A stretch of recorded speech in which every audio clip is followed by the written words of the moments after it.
Howdy there, true believers. Welcome back to New World Nerds. I'm Superman Nico, and in this video, we're going to be talking about Black Panther 2 and how Marvel will go about telling T'Challa's story with the passing of Chadwick Boseman.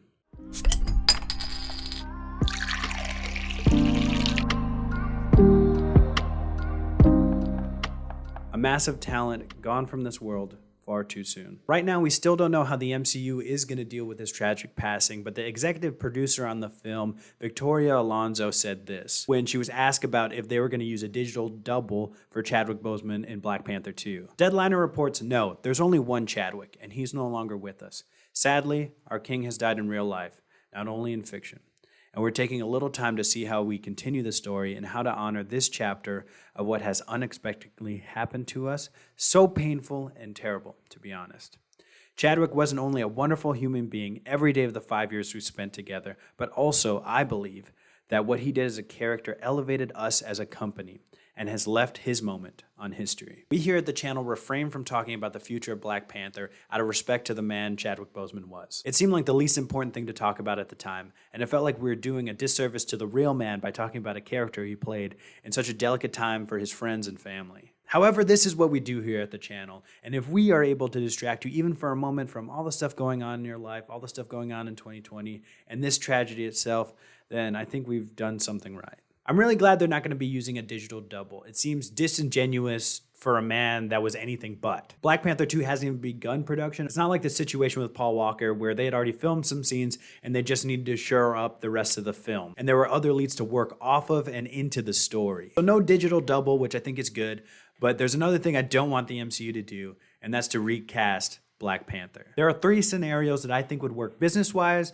as well as in the world of the MCU. Number one would probably be the safest, and I think that what they will eventually do no matter what, but that would be to make Shuri the Black Panther. From what we've seen of Shuri, she's very capable, obviously very smart. Kevin Feige has said that Shuri is the smartest person in the Marvel Universe, and that's saying something with all the minds they have there, like Bruce Banner, Tony Stark, Hank Pym. So I have no doubt that she would make a great Black Panther, a great queen of Wakanda. The story's already there. A sassy scientist that's always had her brother to lean on. Now that he's gone, can she step up to the plate and lead her people? Number two, I don't think is the safest, but I think it's the one that makes sense story-wise, and that would be to make M'Baku Black Panther. I believe he could already have been the king of Wakanda in that 5-year gap in between Infinity War and Endgame. And doing this scenario still leaves the door open to eventually give the mantle to Shuri as well. It's pretty sad for me to say, but I think it'd be less jarring for general audiences for it to go to T'Challa to M'Baku. Why? That's a topic for an entirely different video. Number three is a bit more outlandish, but I think this one could pay the most dividends. Killmonger returns, he gets resurrected and takes his seat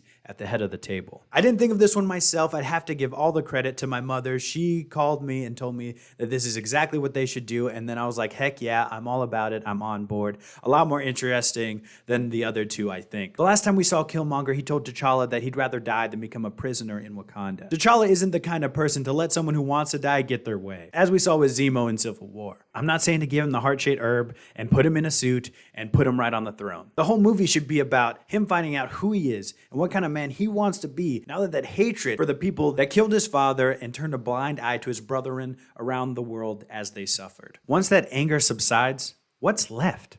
Who's left? That compelling story of what's left over could really be brought by Michael B. Jordan. We know he's a great actor. We know he can bring it. So I'd love to see that on screen. The story's there. It would make sense in the world. Wakanda has crazy technology. They unbrainwash Bucky. I'm sure they can bring back Killmonger from a small stab wound in his chest. Let me know what you guys think about the news that they will not be using a digital double for Black Panther 2. What would you like to see Marvel do to honor Chadwick as well as creating a compelling story?